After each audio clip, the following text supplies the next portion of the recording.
This broadcast is brought to you courtesy of amateur radio station VK7AX in Ulverston, northwest Tasmania.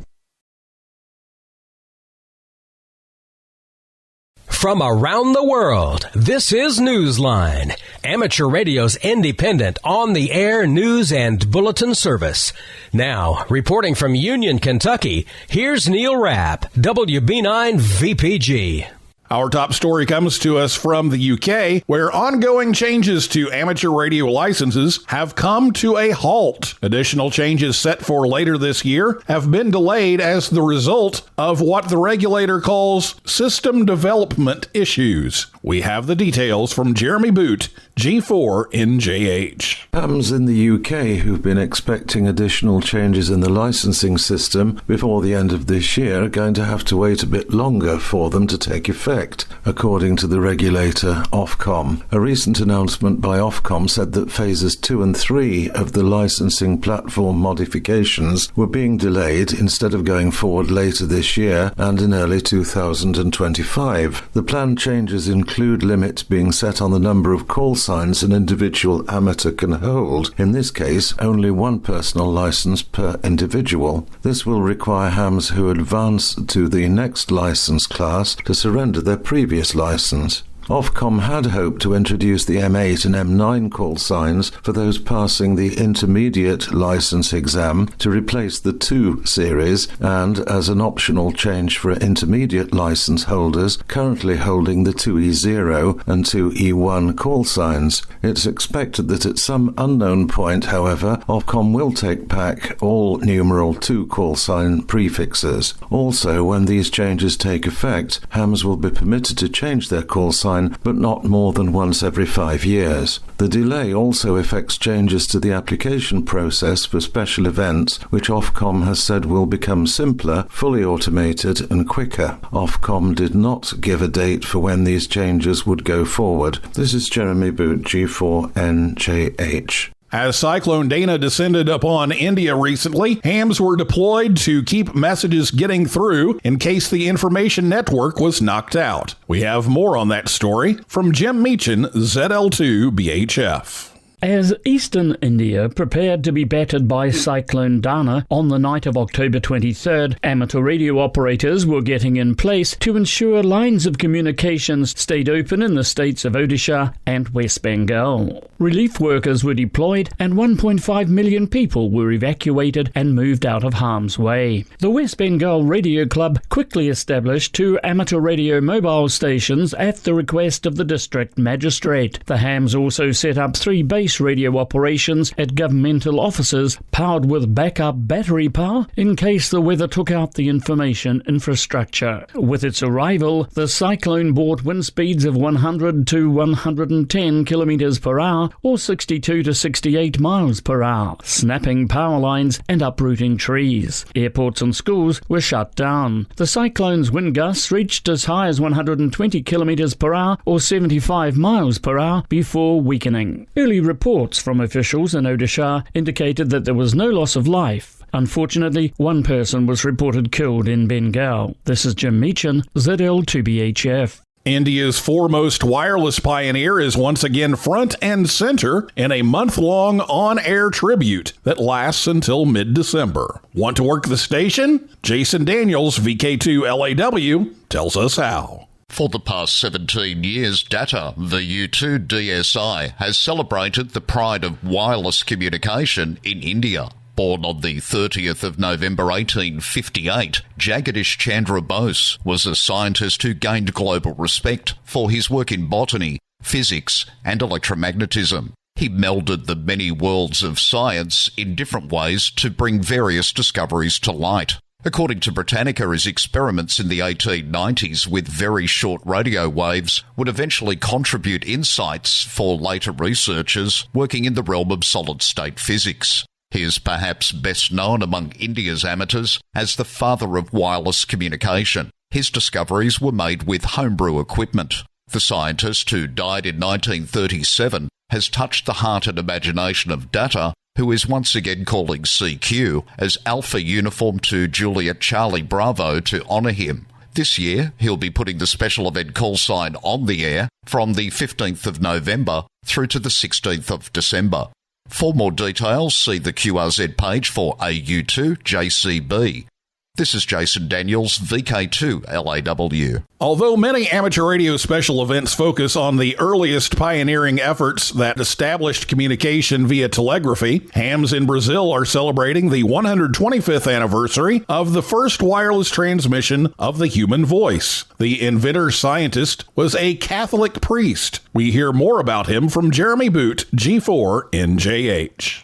Listen throughout the month of November for PR5LM on the air. The L and the M represent the name of Padre Landel de Moura, an ordained priest and inventor fascinated with the concept of transmitting the human voice and later images wirelessly. Before his death in 1928, Padre de Moura had successfully transmitted both music and voice on the electromagnetic spectrum, a feat celebrated throughout Brazil since his accomplishment in 1899. The declaration of National Amateur Radio Day in Brazil on the 5th of November honours his work, as well as the 1924 government decree that established regulation of amateur radio stations in Brazil. By then, the priest had already been granted a US patent whilst he was in New York City in 1904 for what was known as a wave transmitted. It used a form of modulation that we know today as amplitude modulation. Amateurs in Brazil will be active on all the HF bands, including CW, SSB, RTTY and FT8, and hope to make contact as well via the QO100 satellite. They hope each contact will pay tribute to the man who successfully navigated that delicate territory balancing religion and science. This is Jeremy Boot, G4NJH. The world's shortwave listeners and DXers have been grieving the loss of a great friend. We hear more about him from Graham Kemp, VK4BB. Anker Peterson was devoted to DX listening, shortwave radio, and to others who loved them too. Shortly after his death in Denmark was reported in late October, hams, shortwave listeners, and other friends flocked to social media to share their memories of the man they recalled with fondness and respect. The radio enthusiast played a significant role in the Danish Shortwave Club International, which he served for a time as chairman. He was also editor of the Domestic Broadcasting Survey and Tropical Bands Monitor.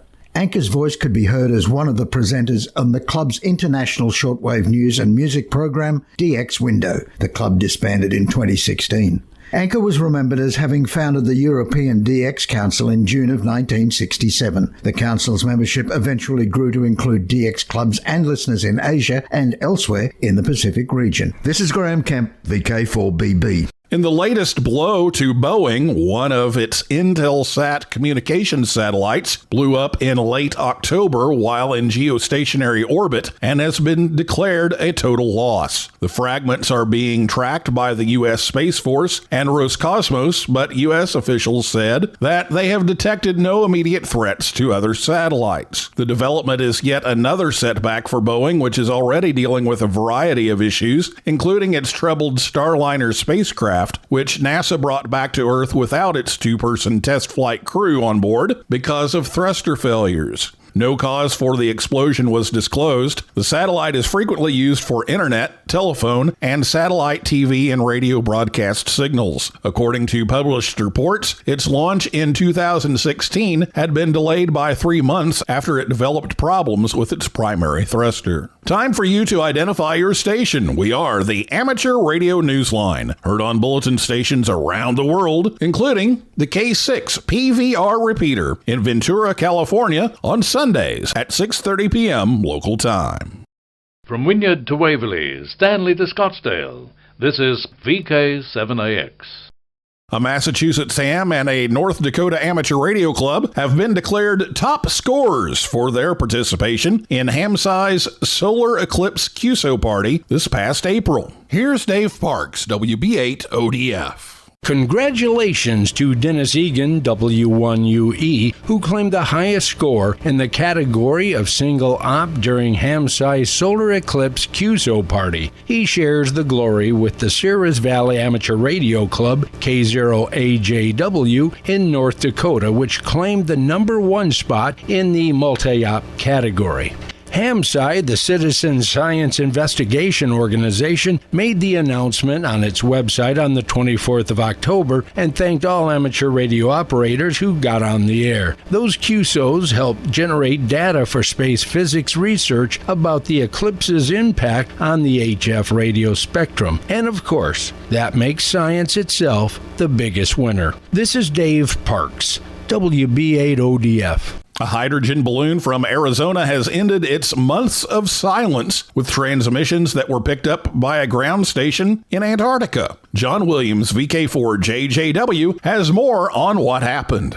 Many months after it marked its first anniversary of orbiting the Earth, the WB6RER Pico balloon was spotted over the Antarctic. Germany's Antarctic station, Neumeier 3, DP0GVN/1, provided the good news following a period of concern when the balloon appeared to have gone silent for 5 months. The October 15th spot by the Antarctic Scientific Research Station showed that the balloon was flying at an altitude of 45,735 feet with its solar panel measuring 3.88 volts. Weighing 11 grams, the hydrogen gas-filled balloon was launched in May of 2023 from Golden Valley, Arizona by the Wallapai Amateur Radio Club. One of its greatest challenges during its year in orbit has been to overcome damage to its 20-meter dipole antenna. This is John Williams, VK4JJW. In the world of DX, Alex K6VHF will be using the call sign K6VHF/HR9 from Roatan Island, Honduras, IOTA number NA057 from the 3rd through the 9th of November, operating mainly digital modes on various bands. See QRZ.com for QSL details. The 4U1 GSC Amateur Radio Club is using the special call sign for an event commemorating the 30th anniversary of the United Nations Global Service Center in Brindisi, Italy. Listen for operators between the 15th of November to the end of the year. QSL via 9A2AA. Makato JI5RPT is on the air as JD1BLY from Shishijima, Ogasawara, IOTA number AS031 from the 7th to the 10th of November using FT8, CW, and sideband. Be listening on 40 through 6 meters and through the satellites. See QRZ.com for QSL details. The ONZ Oskust Radio Club, ON6HC, is using the call sign OT80CLM from the 1st through the 11th of November. This call sign recognizes the Canadian Liberation March, which marks the liberation of the Belgian town of Nokke-Heist from German occupation on November 1st, 1944, and honors the soldiers who were a part of it. See QRZ.com for QSL information. Our final story takes us to Robert Moses State Park, a beachfront park on Long Island, New York. This is where the Atlantic Ocean meets the island's southern shore, and it's where one amateur radio club is preparing a special event tribute to a silent key who had been one of the club's founders and presidents. We hear about this special event and this special radio operator from Paul Brown, WD9 GCO. Even long after he became legally blind in 2016, Walt Grosser, W2TE, would still find a ham friend who could bring him to Robert Moses State Park so he could experiment with his many antennas by the ocean and indulge in one of his favorite obsessions, DXing.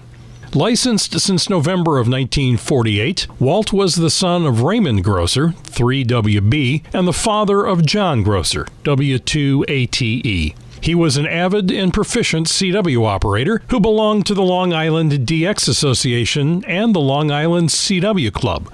Walt loved boating, aviation, and all things Marconi, traveling with his friend Tom, KA2D, to the World Radio Sport Team Championship in Bologna, Italy, to make a kind of pilgrimage to the radio pioneer's birthplace in 2023. This past July, at the age of 92, Walt became a silent key. His legacy includes the Great South Bay Amateur Radio Club in Babylon, New York. He was present at the first organizational meeting in the summer of 1974, months before the club even chose its current name.